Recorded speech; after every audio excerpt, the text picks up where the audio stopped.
Oke, selamat sore teman-teman.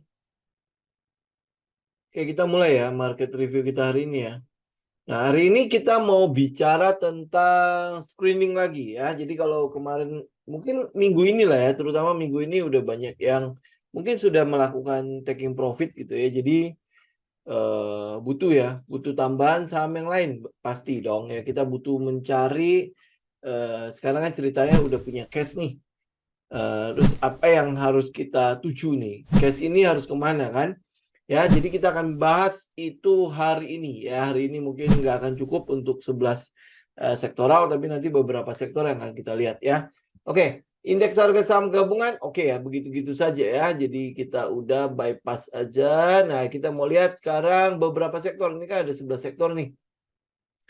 Kita akan bahas non-cyclical, cyclical, energi, sampai ke industri saja ya. Kayaknya sih ya pasti udah lebih dari cukup lah. Ya, nah kalau untuk non cyclical teman-teman bisa lihat ini kan ada resistannya, ini plafonnya ya di 760 sampai 770. Itu plafon untuk si sektor non cyclical. Nah, sektor non cyclical beberapa hari ini mengalami kenaikan. Kenapa? Karena adanya kenaikan pada emiten-emiten beras. Ya, emiten-emiten yang berhubungan dengan beras. Kemudian ada sedikit emiten yang berhubungan dengan CPO. Ya, dan sisanya yang lain tuh hampir boleh bilang tidak ada kegiatan apapun di sana. Karena itulah, oh ya, satunya lagi adalah rokok ya. Nah, sisanya itu benar-benar tidak ada kegiatan di sana. Jadi ya sementara kita bypass aja ya. Karena toh nggak ada yang hampir boleh bilang nggak ada yang menarik. Non cyclical itu apa aja sih? Non cyclical itu kan kebanyakan saham-sahamnya itu berkaitan dengan kebutuhan pokok kan, beras, CPO, terus apa lagi ya, rokok, ayam, ya, kemudian air mineral, kayak gitu-gitu aja gitu loh ya. Jadi ya teman-teman pasti dapat dari ICBP, INDF, terus Mayora, ya kayak gede-gede itu dari situ. Nah, tapi yang kalau teman-teman lihat kebanyakan ya berjalan di tempat saja ya, nggak terlalu banyak yang menarik di sektor ini. Karena tidak terlalu banyak menarik, ya kita lebih baik ya udah tunggu aja dia breakout baru kita lihat lagi. Ya paling yang kita tunggu itu adalah kegiatan dari saham-saham CPO ya. Moga-moga ini sekarang kalau nggak salah harga CPO-nya lagi turun juga. Jadi ya dia juga ikutan turun ya. Tapi TBLA masih cukup oke lah ya pergerakannya ya. Oke, nah yang sektor yang kedua adalah sektor cyclical. Nah, cyclical ini kita mau lihat apa? Ini kebetulan kalau teman-teman lihat dari sektoralnya, chart technical sektoralnya, ini kan ada daerah support ya di 834 sampai 845 gitu, kurang lebih daerah situ. Dan dia mulai ada pantulan di sana.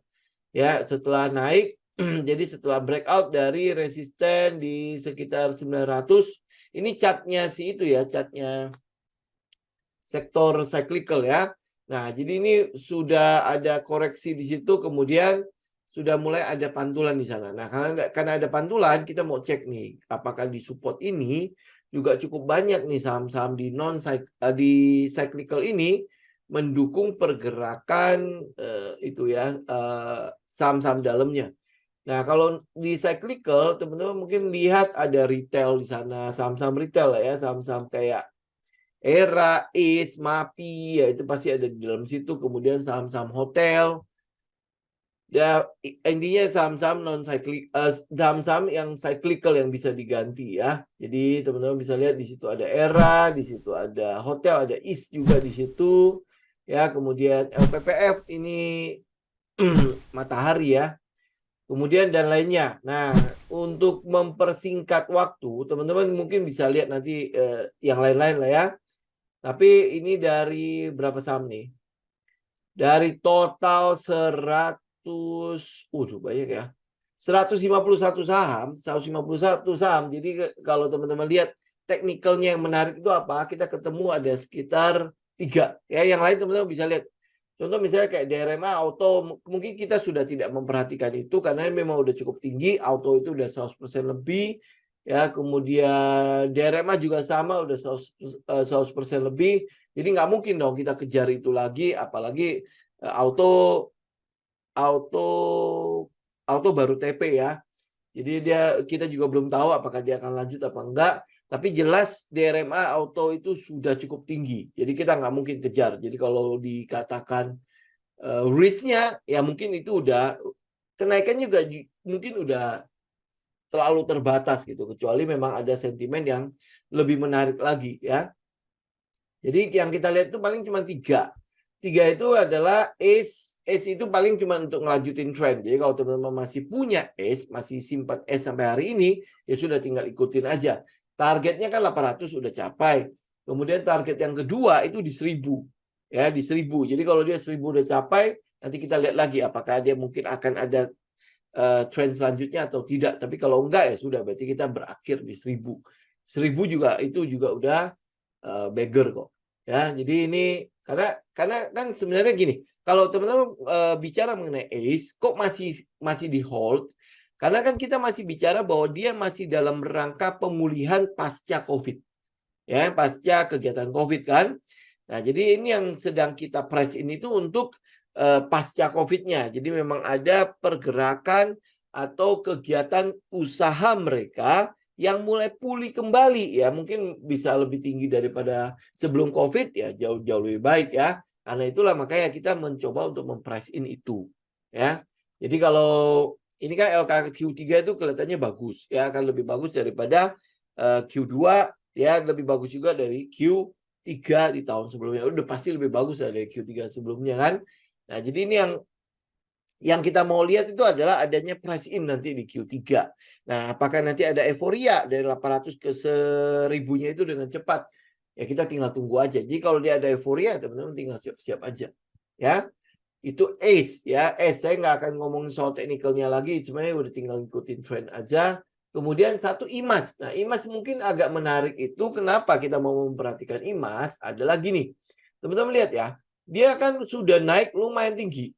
Ya, lumayan tinggi. Jadi pergerakannya ini dari money spot ini ya di April 2023 kemudian dia naik. Nah, ini kan sebuah sinyal bahwa adanya sesuatu di sini kan. Ya, adanya sesuatu. Kemudian kita setelah itu kita tahu bahwa dia sedang mempersiapkan masuknya apa itu namanya kita sebutnya ATPM ya. ATPM itu singkatan dari apa ya? Ya pokoknya ada salah satu merek dari mobil listrik yang akan dia bawa dan itu akan menjadi salah satu merek yang akan dia jual. Ya, jadi ini nggak tahu udah mulai apa belum. Kalau nggak salah BYD. Ya, BYD berarti dari China ya. BYD. Padahal IMAS itu kan sebenarnya terkenal dengan mobil-mobil Eropanya. Ya, mobil Eropa. Kalau nggak salah mobil Eropa kayak apa ya? Peugeot di tempat dia atau di Astra ya. Ya, itu mobil-mobil Eropa. Kemudian mobil apa itu kayak Mitsubishi segala macam itu kan di IMAS ya. Ya, nah, itu ada salah satu sentimen untuk si IMAS-nya. Nah, kemudian apa yang kita lihat saat ini? Yang kita lihat saat ini, ya betul dipakai sama Bluebird. Ya, nah ini yang kita lihat saat ini dari IMAS adalah dia mulai berhenti turun. Mulai berhenti, kemudian mulai yang kita bilang bikin halte. Ya, bikin haltenya. Nah, apa yang mau kita lihat dari sini? Ini kalau saya keluarin EMA-nya, garis-garis moving average-nya, itu kan EMA 200-nya ada di 1645. Itu akan menjadi satu support buat dia. Ya, akan menjadi satu support buat dia. Kemudian teman-teman kalau lihat dari sisi volume ya, ini kan pada saat kenaikan betul itu sudah ada volume. Ya, volumenya sudah nongol. Oke. Sebelumnya kan nggak ada volume ya, kemudian sudah mulai nongol volume.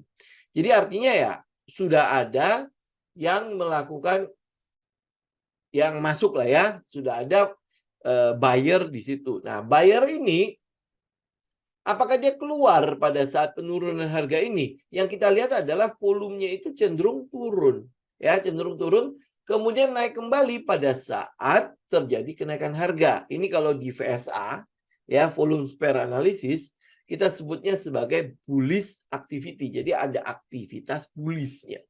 Nah, kalau teman-teman cek di apa itu namanya broker summary, itu pasti teman-teman bisa ngelihat bahwa memang ada kegiatan akumulasi di sana. Jadi dari sejak dia kenaikan sampai sekarang itu masih ada kegiatan akumulasi. Ya, ini kalau dibicara mengenai ya broker summary-nya ya. Tapi kalau kita lihat dari teknikal, kita tahu bahwa masih ada aktivitas bullish-nya. Jadi pada saat di mana dia terjadi lonjakan harga, pada saat di harganya di sekitar 1.700. Nah, kita mau tunggunya itu di sekitar itu 1.700-an, jadi kita bisa taruh stop loss-nya kurang lebih di bawah-bawahnya si EMA 200 ya, di EMA 200-nya kurang lebih di 1650. Jadi ini yang mau kita perhatikan dulu ya. Kalau dia terjadi ada kenaikan lagi atau mungkin dia ada spring di situ mencoba untuk kayak stop loss hunter gitu ya. Mencoba untuk stop loss hunter, di situ teman-teman tungguin apakah dia bisa balik dengan cepat. Stop loss hunter berarti dia turun dengan volume yang kecil, tetapi dia balik dengan cepat. Nah, itu adalah sebuah sinyal buat teman-teman, ini mungkin bisa menjadi awal dari kita masuk kembali si IMAS-nya. Ya, ini IMAS. Jadi teman-teman perhatikan, nanti sekalian update story-nya. Update story-nya, karena kan setahu saya itu BYD atau mobil-mobil listrik yang di IMAS itu belum masuk. Ya, belum ada nih. Kalau dilihat dari showroom-showroomnya juga kayaknya belum ada. Apalagi mobil-mobil BYD juga kayaknya belum berkeliaran ya. Maksudnya berkeliaran dalam arti sudah dimiliki oleh perorangan. Ya, kalau yang di Bluebird punya iya. Tapi kayaknya masih terbatas banget ya. Teman-teman udah pernah cobain yang BYD? Ya, mobil listriknya lumayan sih, lumayan. Itu lumayan lah ya dibandingkan dengan si Ioniq ya, dibandingkan dengan Ioniq ya. Nah, saya nggak tahu sih ya. Kalau dari fasilitasnya, saya sih ngelihat BYD-nya lebih canggih. Tapi nggak tahu nanti tipe itu bukannya akan dimasuk ke Indonesia, karena BYD itu tipenya banyak. Ya, nah, apakah tipe itu yang akan masuk ke Indonesia atau bukan? Kita nggak tahu. Tapi kalau tipe yang saya coba, ya itu cukup lumayan gitu. Maksudnya dari fasilitasnya, dari apa itu namanya fitur-fiturnya, pokoknya lumayan canggih lah ya. Kemudian modelnya juga nggak kalah, maksudnya nggak sekaku Ioniq gitu ya. Tapi Ioniq yang terbaru, Ioniq 5 atau Ioniq 6 ya, itu udah juga modelnya udah mulai agak-agak manis ya. Ya, nah nanti teman-teman tinggal perhatikan. Ini secara teknikal dulu ya. Tinggal teman-teman update story-nya. Kita mau tungguin si IMAS-nya itu apakah dia akan bereaksi kembali. Karena yang kita lihat bahwa volume-volume yang sudah masuk ke dalam si IMAS itu belum meninggalkan si IMAS. Ya, ini salah satu contoh. Kalau dia lagi lari, lu jangan kejar, lu tunggu dia di halte. Nah, ini udah mulai di halte, makanya kita mulai memperhatikan dia. Ya, dengan begitu kita nggak mendapatkan risiko yang terlalu besar gitu loh. Ya, ngerti ya? Oke, satunya lagi adalah ASLC. Saya tahu pasti teman-teman akan menanyakan saham yang satu ini, ASLC ya. Saham ini ya sempat kita bahas ya, kemudian ya kita sempat ngecek segala macam. Nah, saham ini mungkin saya harus tegaskan sekali lagi, waktu closing coaching class kemarin ya, kita tahu bahwa ROE sama NPM-nya cukup kecil ya, ROE sama NPM-nya cukup kecil. Karena itulah dia membutuhkan apa itu namanya ekspansi cabang yang cukup besar. Ekspansi cabang yang cukup banyak. Sekarang kita lihat udah ada beberapa cabang offline-nya dia sudah mulai buka kan ya. Salah satunya di Gading Serpong itu. Nah, teman-teman harus tungguin agar apakah cabang-cabang ini akan terus dibuka. Nah, dengan bertambahnya cabang-cabang ini, maka kita tahu bahwa nanti karena ROE-nya kecil, ya return on equity-nya kecil, NPM-nya juga kecil, artinya keuntungan yang dia peroleh itu lumayan kecil, sehingga dia harus main quantity. Ya, ini ASLC, dia harus main quantity. Karena itulah story-nya, lu harus melihat bahwa cabang-cabang offline dari ASLC ini harus dibuka terus.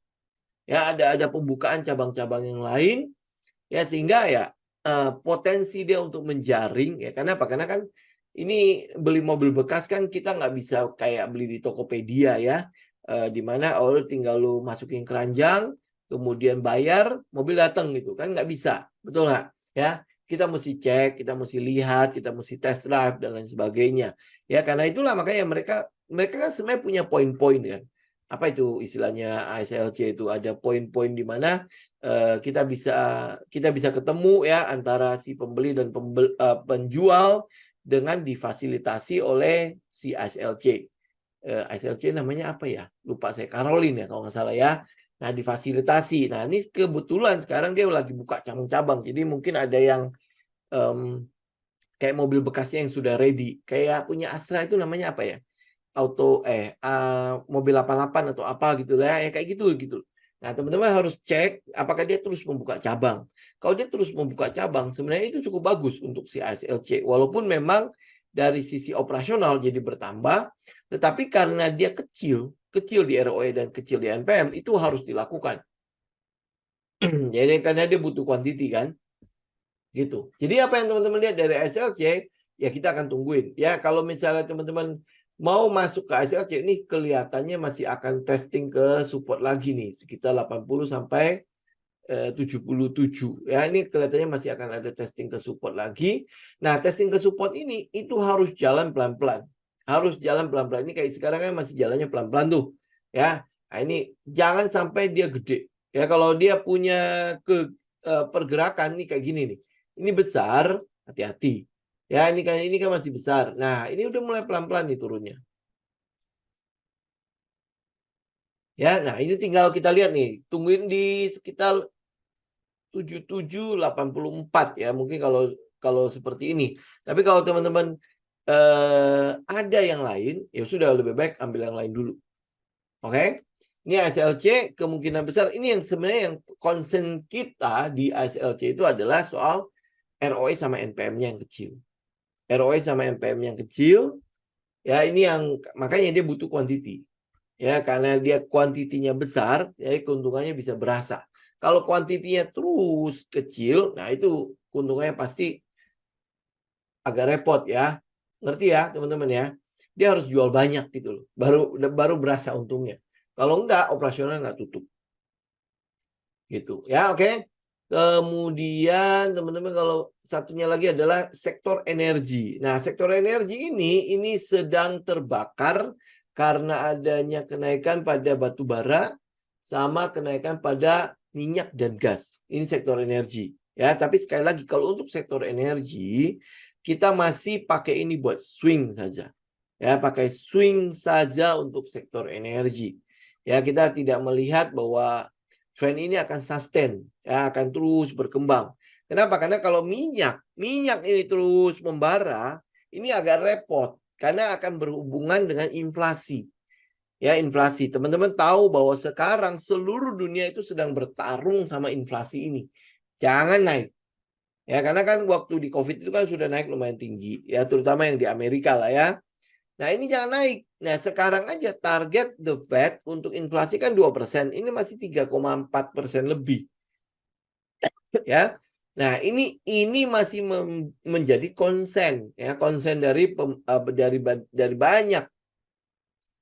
banyak orang. Kalau ini minyak terus naik, tentu The Fed itu pasti akan naikin suku bunga lagi. Ya, dengan kondisi sekarang di mana dolar US itu lagi kuat-kuatnya. Teman-teman bisa lihat rupiah hari ini seperti apa. Rupiah hari ini kan sekitar 15.000 sekian ya. Secara teknikal kita masih melihat ada potensi rupiah itu masih akan sampai ke sekitar 16 ribuan. Ya, ada gap di daerah situ tuh. Ya, mungkin akan ditutupin atau tidak kita nggak tahu ya. Tetapi Bank Indonesia juga sudah katakan bahwa kemungkinan besar The Fed itu akan menaikkan suku bunga di November. Ya, jangan-jangan Oktober pun akan terjadi nih. Ya, tetapi kan Oktober tidak ada rapatnya nih. Ya, berarti kan November nih. Nah, jadi kalau minyak terus membara, terus naik, nah ini adalah kabar buruk. Berarti kan sebenarnya ada potensi yang menjadi besar bahwa The Fed itu kemungkinan besar akan naikin suku bunga. Nah, kalau The Fed naikin suku bunga ya pasti efeknya cukup jelek ke pasar modal ya. Efeknya cukup jelek ke pasar modal. Nah, kemudian intervensi apa yang akan dilakukan oleh Amerika sebagai sebuah negara penghasil minyak terbesar di dunia. Jadi bukan Arab Saudi lagi, sekarang adalah penghasil minyak itu US ya, Amerika ya, Amerika. Nah, teman-teman juga tahu kenaikan ini juga karena pemotongan produksi yang dilakukan oleh si Arab Saudi sama pemotongan aliran ya, aliran dari Rusia menuju ke Eropa dan negara-negara lain ya. Jadi makanya minyak menjadi membara begini.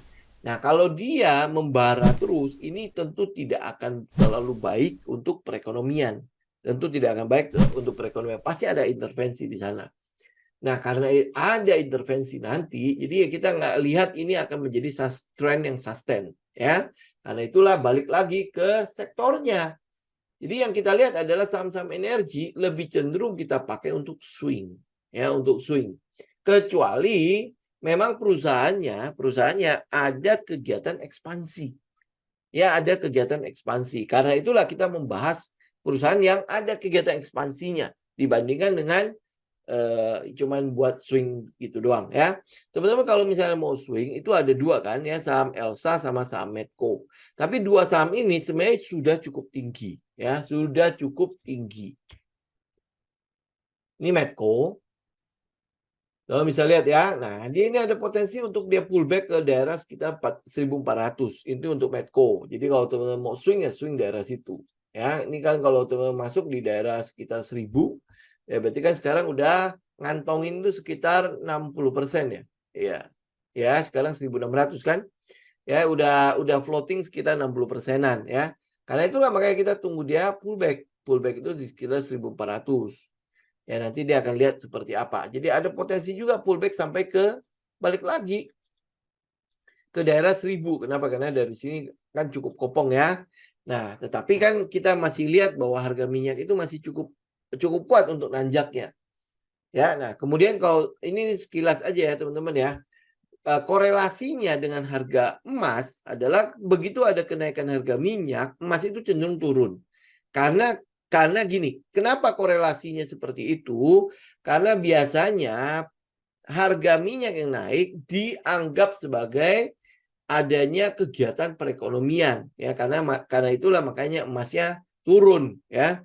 Tapi kalau misalnya harga itunya apa emasnya apa sorry minyaknya turun, emasnya itu bisa naik.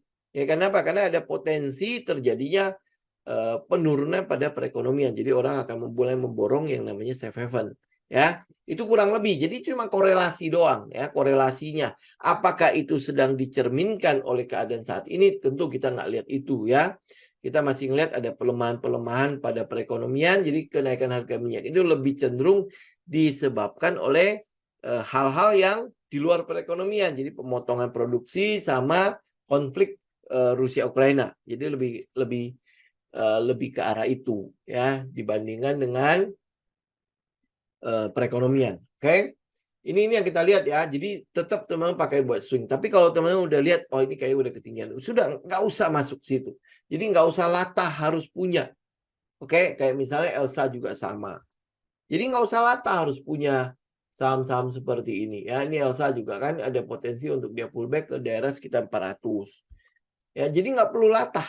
Oke, kayak misalnya hari ini APEC ya. APEC ini kalau nggak salah ini ada kerjasama sama si Elsa dalam rangka apa gitu ya.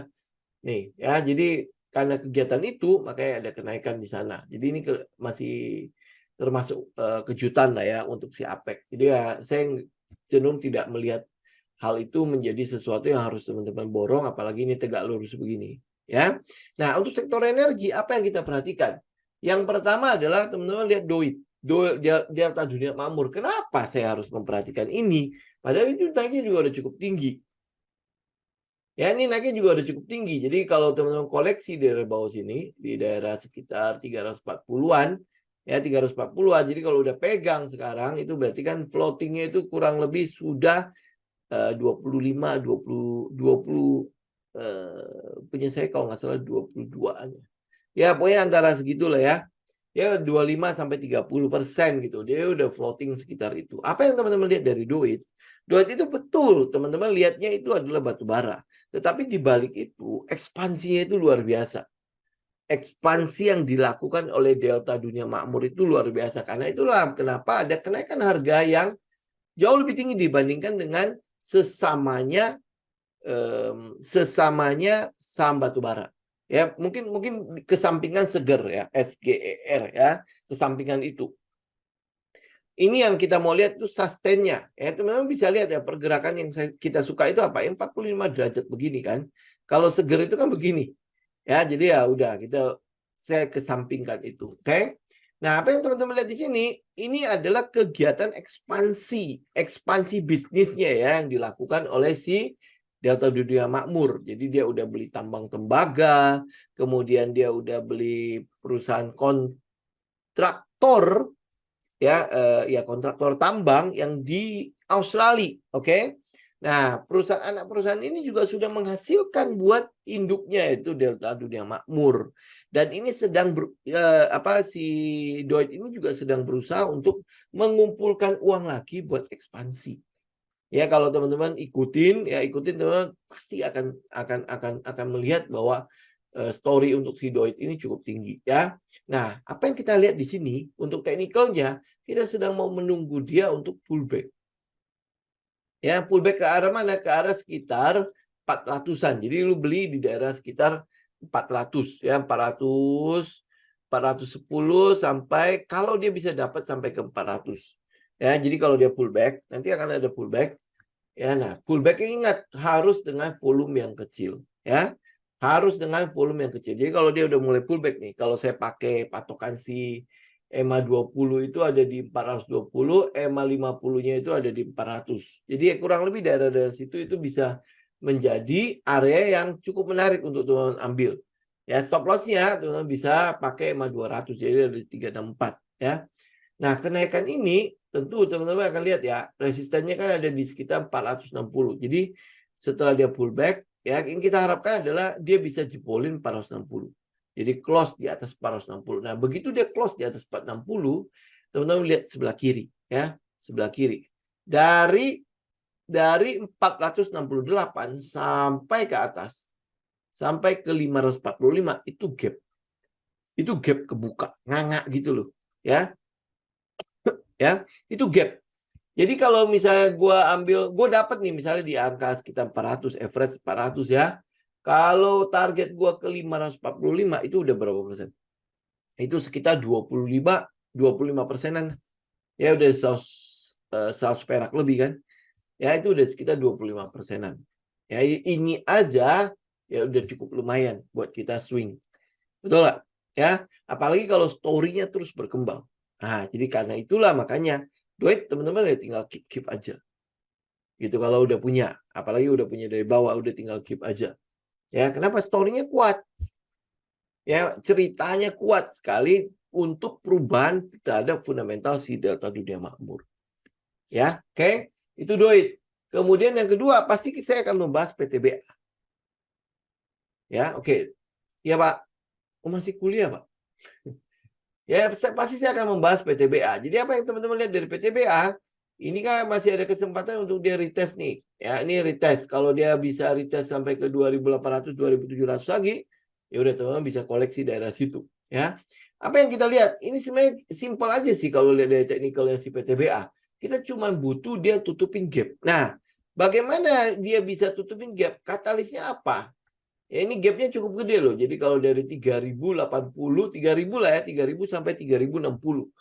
3.600. Jadi kalau itu adalah 600 perak sendiri, 600 perak. 600 perak itu sekitar 20%-an.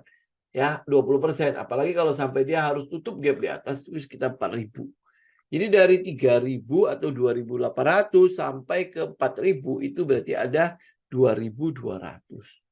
2.200 poin. Ya, apa yang akan membuat si PTBA mengalami perubahan terhadap fundamental setinggi itu yang sampai dia bisa dihargai segitu.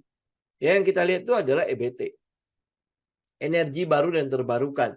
Terutama untuk teman-teman ikuti adalah hydrogen fuel-nya ya. Hydrogen fuel itu atau blue hydrogen ya. Hidrogen biru ya. Itu satu. Kemudian yang soal gasifikasi. Kemudian soal EBT yang berhubungan dengan solar panel. Solar panel dia kan kerja sama-sama jasa marga juga. Kemudian dia bikin beberapa ini ya, beberapa PLTU. Dan teman-teman juga ikutin HBA. HBA itu adalah harga B itu apa ya? Acuan. Harga batubara acuan ya, HBA ya. Jadi kalau itu sampai diterapkan oleh pemerintah, sebenarnya cukup menguntungkan untuk si PTBA. Karena PTBA kita tahu suplainya itu adalah ke dalam negeri. Jadi dia pasti akan memenuhi DMO. Ya, nah kalau itu sampai diterapkan, sekarang bukan jadi bukan DMO lagi, tapi namanya apa gitu ya.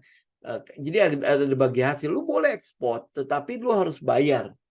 Gitu ya. Nah, ongkos lu ekspor dan biaya yang bayar itu akan diberikan kepada mereka yang mencukupkan DMO duluan.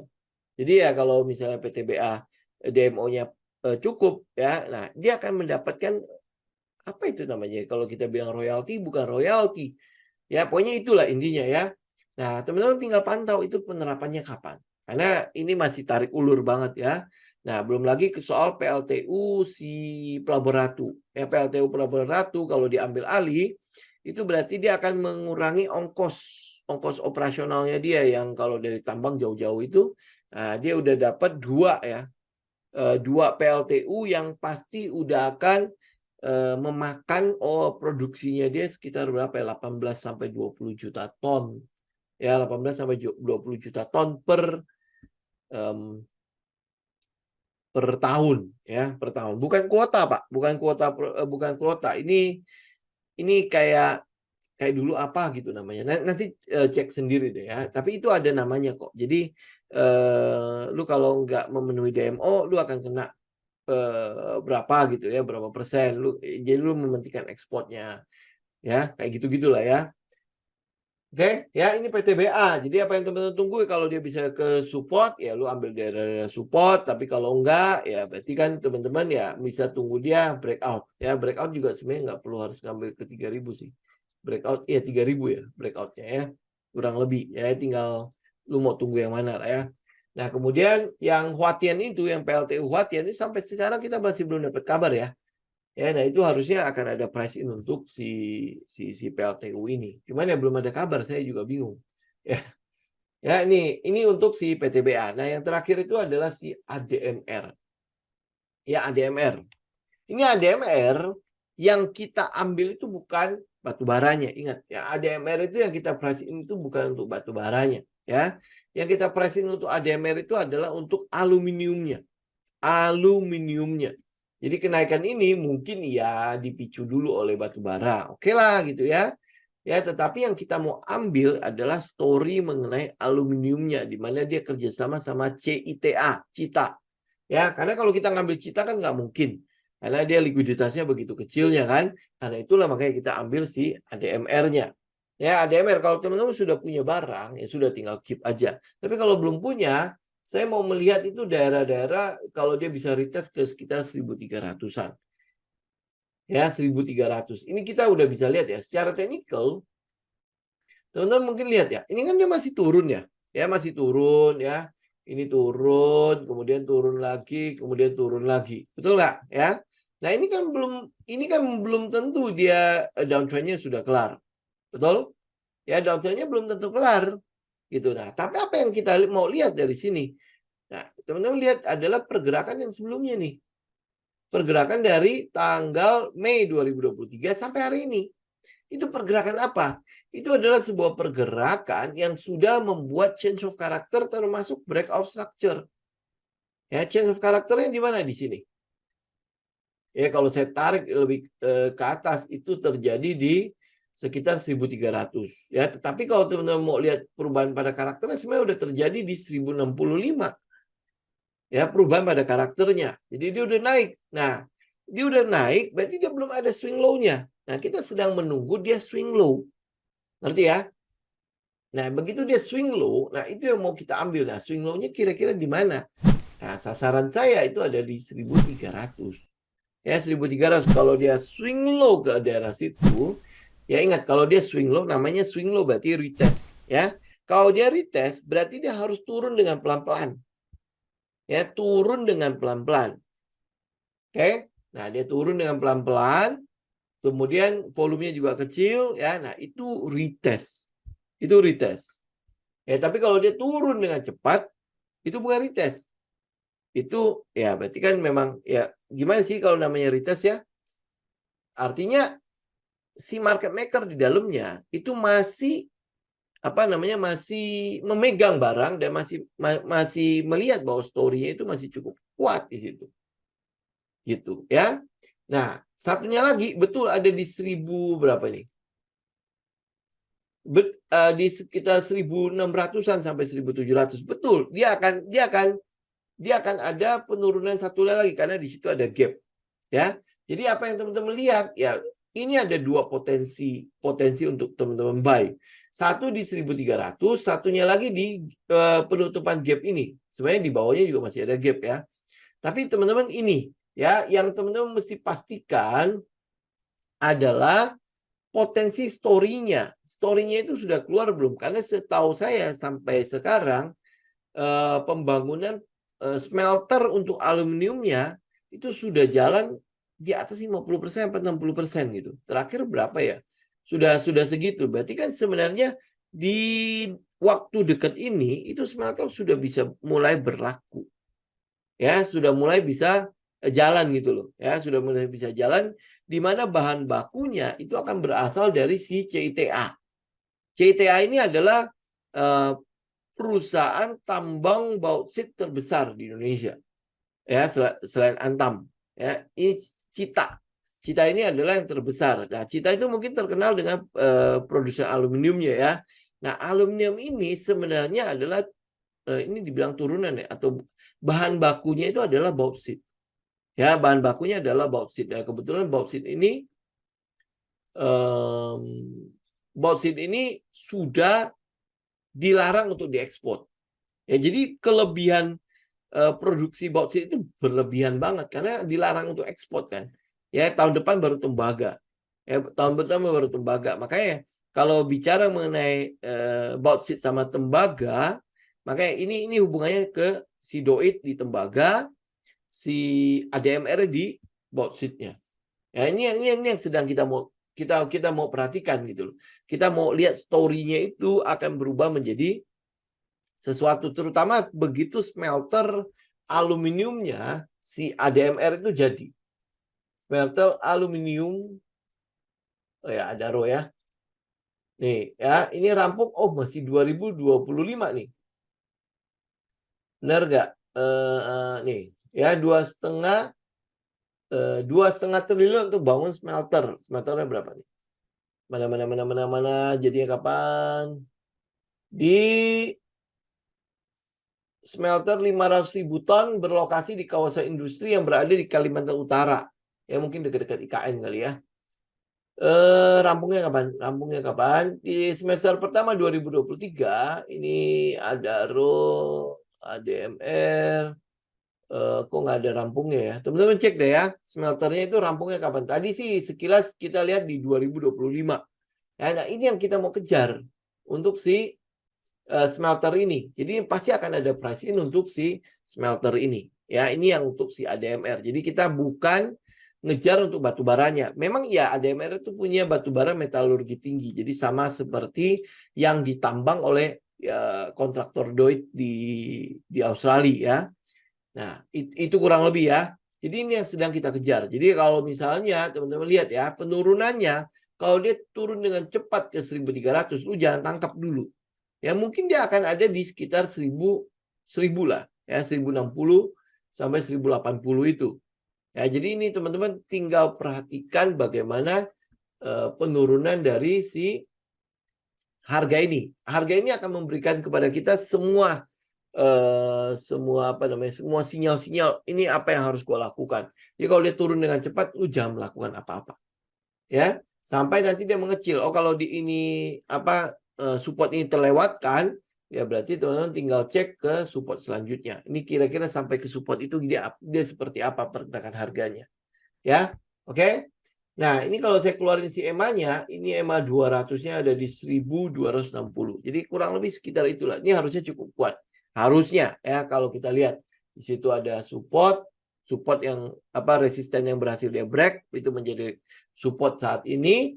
Kemudian di situ ada EMA 200, ya EMA 200 di 1.260. Ya, jadi ya teman-teman perhatikan dulu daerah itu.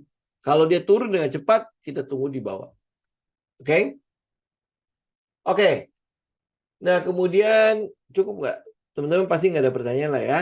Oke, kita lihat ke sektor industri. Ya, sektor industri itu cuman kecil kok. Sektor industri ini sebenarnya tidak terlalu menarik banget karena nggak terlalu banyak saham yang berada di sektor ini paling Astra International, yang kita kenal lah ya, Astra International yang gede-gede, UNTR, ya UNTR di situ kan. Tapi ini kan agak-agak raksasa. Kita lihat sebentar ya, ASII, kalau kita lihat teknikalnya masih belum terlalu menarik, dia sedang turun, ya udah tembus, ya jadi dia sedang turun, ya sudah kita biarkan dia turun saja. Kemudian UNTR juga gapnya udah ketutup, ini mungkin udah, sorry, gapnya belum ketutup nih, masih sampai ke 3.100, tapi ini jelas udah cukup tinggi, dan harganya juga premium kan, ya jadi ya udah jarang-jarang kita ngambil yang saham-saham yang agak gede-gede begini. Nah, ada dua saham sebenarnya yang bisa teman-teman perhatikan di sektor industri ini. Pertama adalah MARK. MARK ini udah pernah berapa kali ya? 2 kali ya kalau nggak salah ya. Ya kita memperhatikan itu. Nah, teman-teman bisa lihat bahwa MARK itu sudah turun, kemudian dia udah ngebase, udah cukup lama ngebase-nya.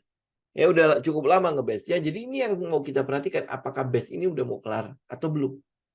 Ya, nah kelar gimana? Ya, tinggal kita lihat dia akan ada spring apa enggak. Kalau dia nggak ada spring, berarti akan ada LPS.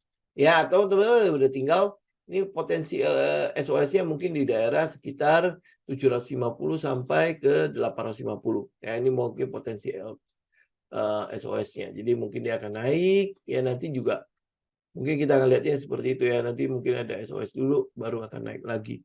Ya, nah story-nya bagaimana? Karena yang kita tahu itu adalah cetakan untuk si sarung tangan, yaitu memang terus dicetak kok, terus dicetak. Cuma permintaannya sudah tidak sebanyak pada saat COVID.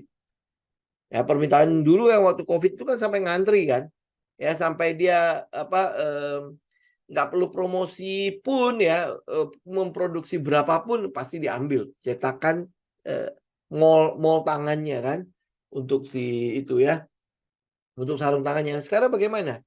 Karena kan COVID udah lewat, memang sarung tangan itu tetap akan dibutuhkan.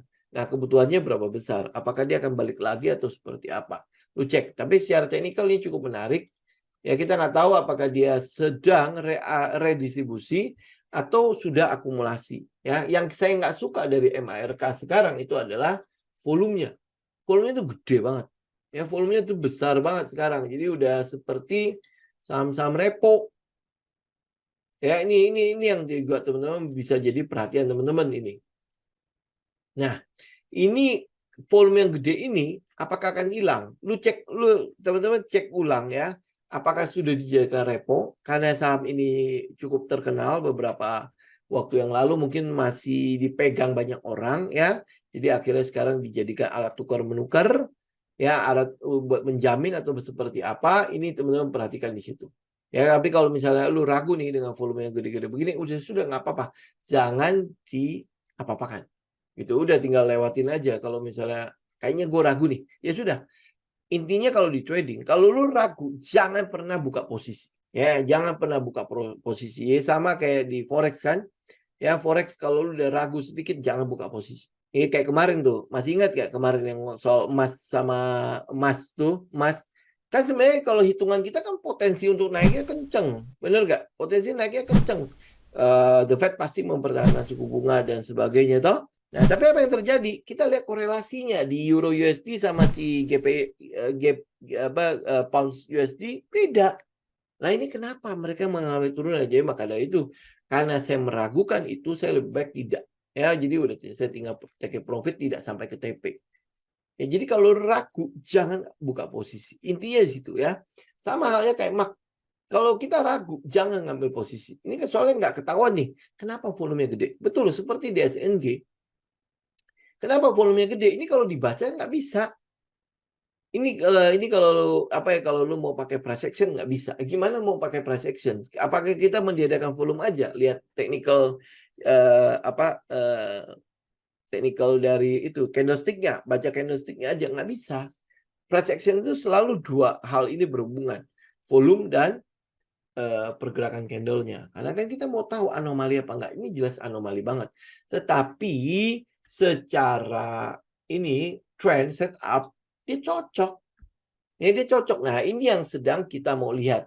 Story apa yang bisa dibangun di sini? Kenapa? Ada kehadiran apa di sini? Karena kalau lu lihat setupnya, Oh ini pas banget, bener-bener pas. Ya kan pas kan, semua kan selling klimaks pas di situ, ya selling klimaks pas di situ, secondary test semua pas di situ. Dia tes semua ada volume naik semua di situ, ya kan? Nah story-nya yang kita belum dapat. Ngapain gua harus ngambil barang ini? Apa yang sedang mau dilihat oleh orang-orang mungkin nanti beberapa bulan ke depan. Ya, itu ya. Jadi itu Mark, teman-teman perhatikan. Satunya lagi adalah Cak. Cak, ini mungkin udah cukup lama ya, nggak dengar saham ini ya. Nah ini Cak. Apa yang teman-teman lihat dari sini Cak? Lihat ya, volumenya itu udah nggak ada. Volumenya udah nggak ada. Nih, jadi ini udah naik. Ini waktu akuisisi, ya waktu diakuisisi volume naik. Ya, kemudian ini kan money spot kan naik, udah kan? Euforia udah selesai. Nah, dia udah mulai tenang nih. Ya, ini Cak ya. Nah, ini perhatikan. Saya sih masih cukup inilah ya, cukup apa sih namanya owner yang barunya GCG masih cukup bagus. Kita lihat si Cleo, kita lihat si apa ya saham kemarin ya. Ini adalah posisi yang mau kita lihat. Ya ini di sini volumenya udah cukup kecil. Nih, volumenya udah cukup kecil. Kita sebenarnya cuma tinggal tunggu money spotnya. Iya, lihat ya oh ya Avia. Avia lah apalah ya, lihat ya.